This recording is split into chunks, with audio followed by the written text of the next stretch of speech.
you receive any notice of any? All right, perfect. Let's just move along. And the next, let's have the youth and governance statement read, please. Hello, we are members of the Racine County Youth and Governance Program, and we will be participating in tonight's meeting. This program serves to empower youth in Racine County by encouraging us to participate in local government. We have agreed to abide by the applicable standards of conduct that would govern any elected county board member. While we are encouraged to participate and are allowed to have a non-binding advisory vote on matters before the committee, all formal action taken by this committee will be based solely on the binding votes made by county board supervisors. Thank you, Isabel. I appreciate it. I also would like to note that Supervisor Smetana is to be excused this evening, and I have not heard from Supervisor Maldonado, so maybe he's having some difficulties and he might be joining us in a little bit. But the one thing I would like to note as Chairwoman report is MT, maybe this falls on you. I just happened to notice that this meeting was not noticed on the county's website. So if there can be some help, I'm happy to see that through. And then also for the area where our minutes and agenda for the new year. Okay. All right, perfect. All right, it's been noted. And we have Pam here who's going to update us on the Youth and Governance program. Thank you, Chairwoman Caprillion, and thank you all for having me today. I just wanted to take a few moments of your time to update you with our youth and governance outreach that took place during the month of December. We had, 61 youth be nominated, and out of those 61 youth that were nominated, all of them received applications, and in the end, 25 applied. So that's a 41% return rate, which is actually very decent. Last year, as to jog your memory, we did have 37 youth return applicants, but we also had a larger pool. And out of those 37, you interviewed 31. And I bring that up because that's one of the things we'll talk about today is interviewing and how you'd like to proceed with that. So we do have 6 fewer youth that we would be interviewing this year. And that is granted if all of them are moved forward to be interviewed, because some years that happens and some years it doesn't. So for instance, how last year there were 37 and you interviewed 31 of them. All right, so 41% return rate. Out of the 25 that applied, we have 10 different schools being represented. So out of the 61, just about every high school in the county, including some that like Catholic Central in Burlington, where this is now my 4th year of overseeing the outreach program.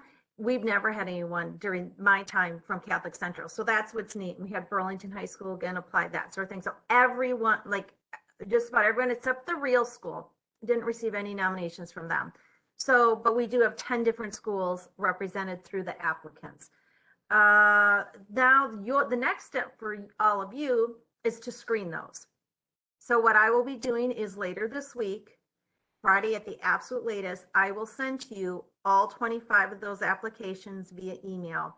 And the process has not changed from last year. So you'll receive an email that explains the screening process.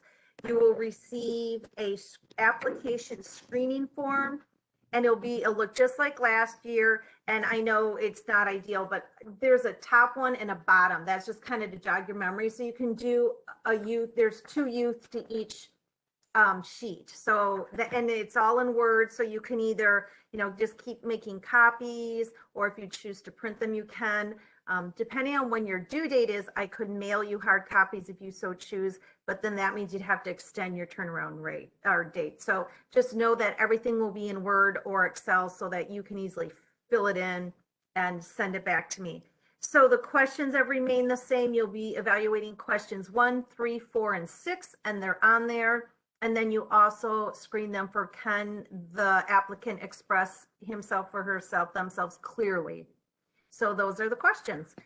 We are, again, not counting if they have their supervisor's name correct. So it's not on the evaluation form at all.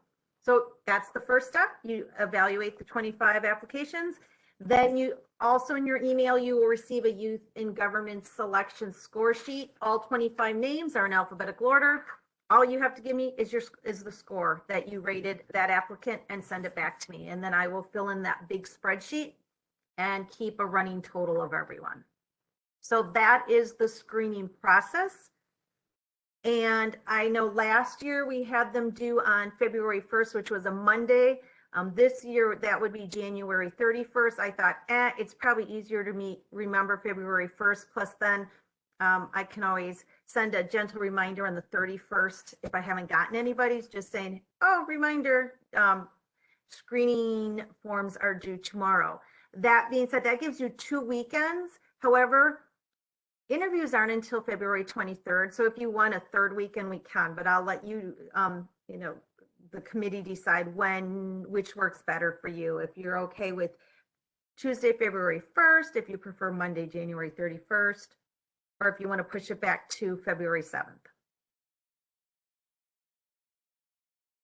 Thank you. I really think let's just give this committee the 2 weeks. If by chance we have some stragglers and we need to push it out an extra one, then let's do so. But I think by giving us a hard, shorter deadline, it might work a little bit better for us. So wonderful. And if there's anybody else on this committee who has some input, please feel free to just unmute yourself. Okay. Sounds good. So I did hear you throw out the date of February 23rd. Well, for the February 1st will be, right, the screening, that's when the scores will be due. And then, right, the 23rd. Now, I do have the auditorium reserved. However, as a committee, last year we had to do it virtually. This year, it's up to you. I recognize you're meeting virtually. So that's the next decision. If you want to have the interviews in person in the auditorium on the 23rd, or if you would prefer to hold them virtually. So if I am just one voice, but I do want to hear everybody's opinion. So maybe might ask everyone on here to unmute themselves at some point. I'll call your name. I believe in keeping this virtual at this just before this meeting began. Supervisor Wish was just sharing about his Omnicrom experience, and it's just running rampant everywhere. I just don't think it's worth that risk when we have the technology and the capability of doing this virtually. However, I am one voice, so I'll just go as I see him. Isabel, would you mind unmuting yourself and share how you feel? I agree. I think being virtual is just the smarter option right now.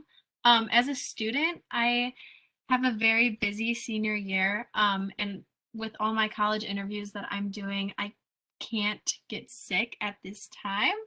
And then even though most of my college interviews are taking place between January and mid-February, I have a lot of catching up to do, so I think virtual would probably be best. Thank you for sharing. Supervisor Wish? Yeah, with what I see going on, I am definitely going to go virtual.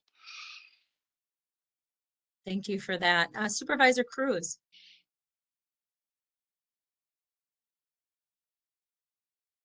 You might be muted. Yeah, I agree virtual. I'm a caregiver of my mother who's 77 years old, and I'm trying to be as safe as possible. Makes a lot of sense. Yeah, thank you for sharing that. Supervisor Dembski? Certainly happy to defer to the other voices that have spoken already. I have no objection. Thank you. Mm-hmm. Thank you for that. And then Supervisor Meyer? That's fine, Madam Chair. We can do it virtual. I can work with that. Okay, perfect. Okay, thank you so much for all sharing. And Pam, I hope that gives you a little bit of direction on the next steps on what you can share with the youth that we will be doing in virtual. I did not ask, but I'm open for MT's thoughts on it as well, considering she's the one who helps kind of get everything going for us. MT, how do you feel? Are you okay with that? I mean, granted, it's our decision, but Yeah. I value, okay. And then I can just work with Pam. I think last year, Pam, you were the one that posted, but if you wanted me to do something or help in any way, let me know. Perfect. Thank you, MT. All right, Pam, does that sound good? Do you have enough direction from this committee? And what else would you need from us this evening? The only other thing I would ask is now we have fewer youth to get through. I think if we have 4 youth on at a time for 20 minutes, that enables us to get through 12 youth an hour. So that's in 2 hours, we have interviewed 24 youth, but we can put an extra time slot or 2 in there so that, you know, they have more options. And ideally, we wouldn't want one youth to be by themselves, that we would want them to either join us at a different time. And that's my thought. I know last year we went real long, but because we decided to have bigger groups, that was part of it. Unless you would prefer to go 30 minutes, but I think with the smaller groups, because I think that's what happened last year, our groups were larger, that we spilled over our time, which is understandable when you're trying to get through more people. Because my goal is, and I'm sure yours is as well, to not have to have the process take till at least 10 o'clock. Agreed wholeheartedly. Would we be able to add in just a little bit more of a cushion between each group? So maybe a 5-minute cushion. So whether it just so happens to go over, but it allows us to fill in our paperwork. Yes. So what I'll do is when I set up the schedule, I'll put 25 minutes in between, but we know we want to spend 20 minutes with them so that there's that 25 minutes. That 5 minutes for paperwork. That's an awesome idea. And then the other thing would be, what time do you want to start? Being it's virtual, I'll let the committee make that decision whether you want to start as early as 5 or 5:30, or if you want to start at 6. And that is, of course, your decision there too. Yeah, I will again start it out. I think 6 o'clock. If we're only going to do a 2-hour, it ends at 8. It might give the youth some time to get home if they have some activity. However, I am open to the wishes of this committee too if they have some input. Does anyone wish to share? Are we okay with it being it's the interview starting at 6 p.m. on February 23rd? I see a couple head nods. Okay. Excellent. All right, great. Was there anything else, Pam, that we could make sure we take care of this evening? I think that is all. I'm just going to share with you that the current YIG representatives have decided to focus their project on foster care, and they met with Jessica Sheeler and have gotten some information, some general information, and then they tentatively, their thought is to put together some sort of let's say gift basket, although it wouldn't be a basket, but I'll call it that for lack of a better word. But how about package? I'll call it that. Like a package, like almost like a take care of you package for youth when they are transitioning into foster care. So I will keep you posted on that, or better yet, Isabel will keep you posted on that. Oh, that would be fantastic. We would love to hear that. We know there was been past youth and governance representatives who did a project on foster care as well with that focus, and it's forever in need, and constantly bringing that attention to that foster care program is very important. So I'm excited. Okay, is there any questions for Pam before we let her go? And we have yet to exhaust the agenda. I apologize, but I did skip over our minutes. So we have no actionable items for Pam this evening. So thank you, Pam, for the update and all your work on that. You make us look good for the Youth and Governance Program. I appreciate that. I will. You're welcome. I will ask for a motion on the previous minutes. Move to approve. Dembski? Second, Wish. Thank you, Supervisor Dembski and Wish. Do we have any discussion? I will ask Youth and Governance, how do you wish to vote?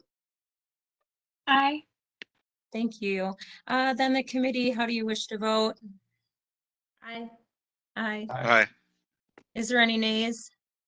No nays. All right. That has been approved. We have exhausted the agenda Do note, I am working on, it's a guest to come before our committee, whether it happens this county board cycle or not, but to give us a clear understanding of our role working with our constitutional officers, because that is something government services does oversee.